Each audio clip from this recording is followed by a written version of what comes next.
Hi friends అందరికీ. ఇప్పుడే చర్చికి వెళ్ళి ఇంటికి వచ్చామండి.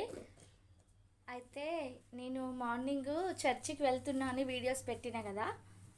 సో ఆ వీడియోకి ఇప్పుడే అండి నేను ఫోన్ ఓపెన్ చేసి కామెంట్లు ఓపెన్ చేసి చూసిన.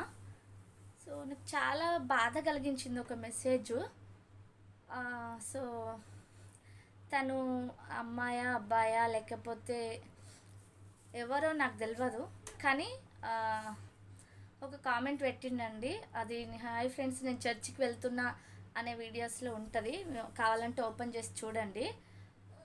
వాడు అసలు వాడిని ఏ భాషలో తిట్టాలా లేకపోతే ఆమెనా అతనా తెలియదు, ఏ భాషలో తిట్టాలో కూడా అర్థం కావట్లేదు. నేను నా పాటికి నేను చర్చికి వెళ్తున్నాను వీడియో పెట్టిన. సో మీకు చూడాలనిపిస్తే చూడండి, లేకపోతే స్కిప్ చేయండి. చూడమని ఏమీ లేదు కదా.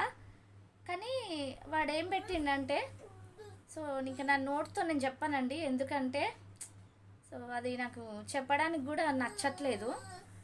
సో మీరు ఒకవేళ చూడాలంటే కామెంట్ చదివి చూడండి. అయినా కుక్కలు ఎన్నో మురుగుతుంటాయి రోడ్డు మీద, మురిగే కుక్కలన్నీ కరవు అన్నట్లుగా ఇలాంటి చెత్త వెధవలు కూడా అక్కడక్కడ ఉంటారండి. ఇన్ని జరుగుతున్నాయి, అయినా బుద్ధి రావట్లేదు కొంతమందికి. సో నేను ఎవడు చూడమన్నాడు రా నా వీడియో, నేను ఎవడు కామెంట్ పెట్టమన్నాడు? చూడకపోతే వదిలేయి, కానీ నాకు కామెంట్ పెట్టాల్సిన అవసరం కూడా నీకు లేదు. నీకు నచ్చకపోతే వదిలేయండి, కానీ చూడడం ఎందుకు? దానికి వేస్ట్ పని పాట లేకుండా కూర్చొని కామెంట్ పెట్టడం ఎందుకు?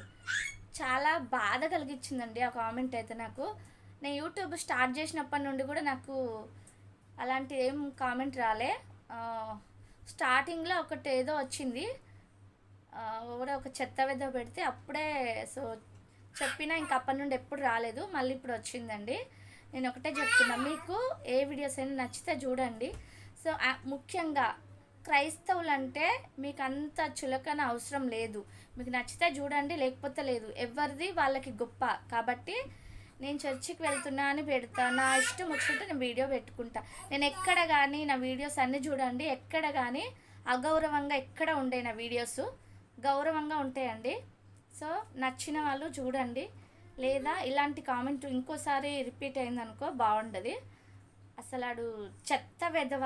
నేను ఎంత మంచిగా పెట్టిన వీడియోకి వాడెంత ఎంత అసలు కడుపుకి వాడు అన్నం తింటుండో గడ్డి తింటుండో అర్థం కాదు, కానీ అలాంటి కామెంట్ పెట్టిండండి. ఓకే ఫ్రెండ్స్, చాలా బాధ కలిగించింది.